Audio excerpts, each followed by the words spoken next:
1947 সালে ব্রিটিশ সাম্রাজ্যবাদের অবসান হলো, কিন্তু ভারতকে ভাগ করে দেওয়া হলো দ্বিজাতি তত্ত্বের ভিত্তিতে।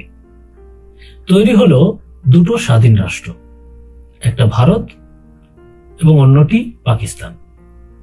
ভারত তার প্রতিবেশী অঙ্গরাজ্যগুলো নিয়ে একটি বড় দেশে পরিণত হলো, কিন্তু পাকিস্তান তৈরি হলো 2000 কিলোমিটার দূরত্বে থাকা দুটি ভূখণ্ড নিয়ে, যে ভূখণ্ডের অধিবাসীদের মধ্যে সাংস্কৃতিক, ভৌগোলিক, ভাষা, এমনকি জিনগত দিক থেকেও কোনো মিল ছিল না। শুধুমাত্র একটাই মিল এই দুই প্রান্তের সংখ্যা গরিষ্ঠ অধিবাসীদের মধ্যে ছিল, সেটা হলো ধর্মীয় বিশ্বাস। আজ 75 বছর পার হয়ে গেল, তবুও এই আমার মতো অনেকেই বুঝতে পারে না যে 2000 কিলোমিটার দূরত্বে থাকা দুটি এলাকা কিভাবে একটি দেশে পরিণত হলো।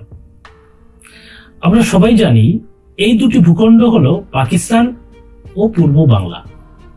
যদিও 1905 সালে প্রশাসনিক কাজের সুবিধার অজুহাতে বাংলাকে ভাগ করার পরিকল্পনা করে ব্রিটিশ সরকার, কিন্তু বাংলার তাবড় তাবড় ব্যক্তিত্বরা এমন ভাবে প্রতিবাদে মুখর হয়ে উঠল যে ব্রিটিশ সরকার বাংলা ভাগের পরিকল্পনা স্থগিত করতে বাধ্য হল।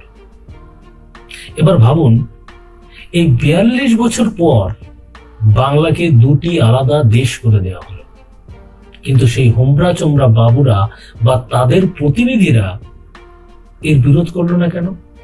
এর মধ্যে কি চক্রান্ত ছিল? হ্যাঁ, অবশ্যই চক্রান্ত ছিল, যা পরবর্তীতে অন্য একটা ভিডিও বানিয়ে আলোচনা করা যাবে।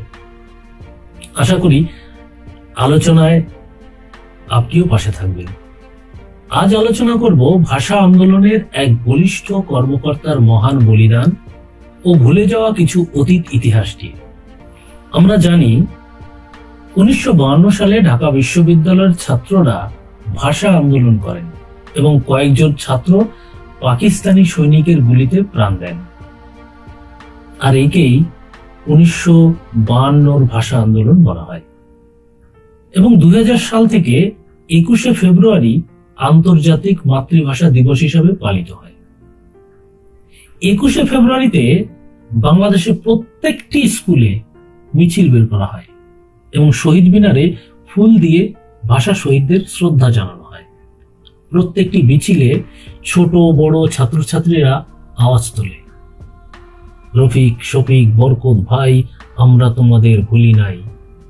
সত্যি তাদের ভোলা যায় না, যারা মাতৃভাষার অধিকারের জন্য বুক পেতে দিয়েছিল হানাদার বাহিনীর বন্দুকের সামনে, আর বুকের তাজা রক্ত দিয়ে রাজপথ রঞ্জিত করে দিয়ে বাংলাদেশের প্রত্যেকটি মানুষের মনে মাতৃভাষার প্রতি আবেগী করে তুলেছিল, যা পরবর্তীকালে স্বাধীনতা আন্দোলনের রূপ নেয়।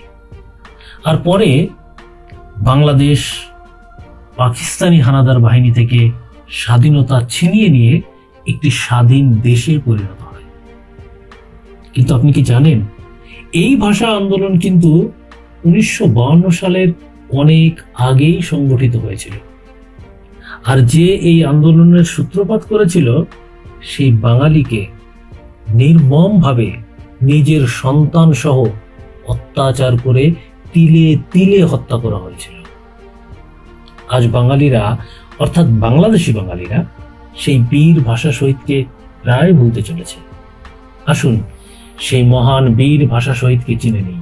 পাকিস্তান স্বাধীন হয় 1947 খ্রিস্টাব্দের 14ই আগস্ট। মাত্র 6 মাসের মাথায় করাচিতে 23শে ফেব্রুয়ারি 1948 খ্রিস্টাব্দে ন্যাশনাল অ্যাসেম্বলিতে এ.কে. ফজলুল হক রাষ্ট্রভাষা উর্দুকে সমর্থন করেন এবং তিনি প্রস্তাব রাখেন বাঙালিরা বাংলা লিখবে উর্দু হরফে। কি বিচিত্র চিন্তা ভাবনা, তাই না?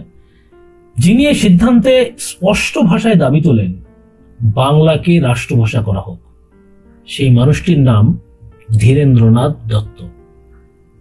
কিন্তু ফজলুল হক বললেন, যারা উর্দুর বিরোধ করছে তারা আমাদের মধ্যে বিভেদ চাইছে। আসলে সেই সময় বাস্তব না দেখে নেতারা শুধুমাত্র ধর্মকেই দেখেছে।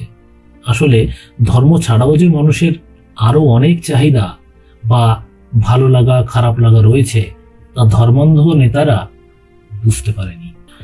ধীরেন্দ্রনাথ দত্তই সর্বপ্রথম বাংলা ভাষাকে রাষ্ট্রভাষা করার দাবি তুলেছিলেন।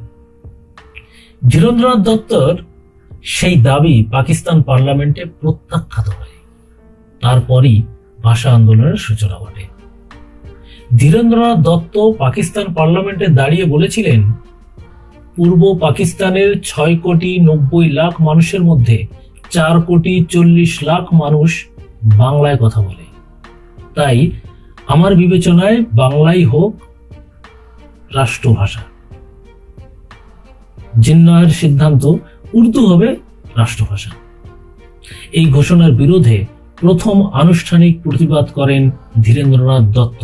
সুতরাং তাকে ভাষা আন্দোলনের জনক বললেও অত্যুক্তি হবে না।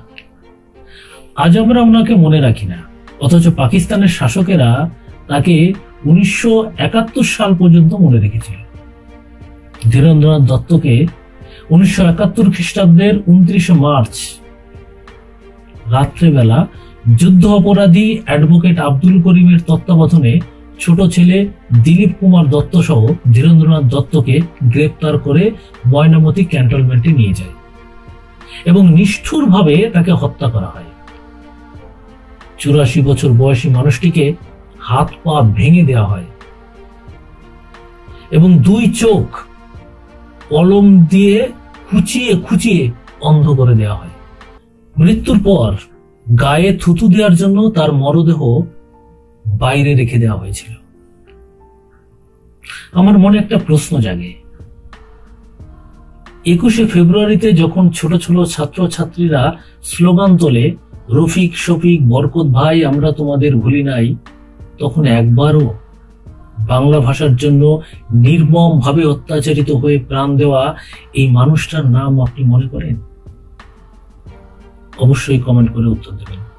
আর এই ধরনের আরো ভিডিও পেতে চ্যানেলটিকে সাবস্ক্রাইব করে নেবেন। যদি ভিডিওটা ভালো লাগে তাহলে একটা লাইক করে দেবেন। আজ বিদায় নিচ্ছি, আবার দেখা হবে অন্য কোনো দিনে অন্য কোনো বিষয় নিয়ে। ততক্ষণের জন্য বিদায় নিচ্ছি, নমস্কার।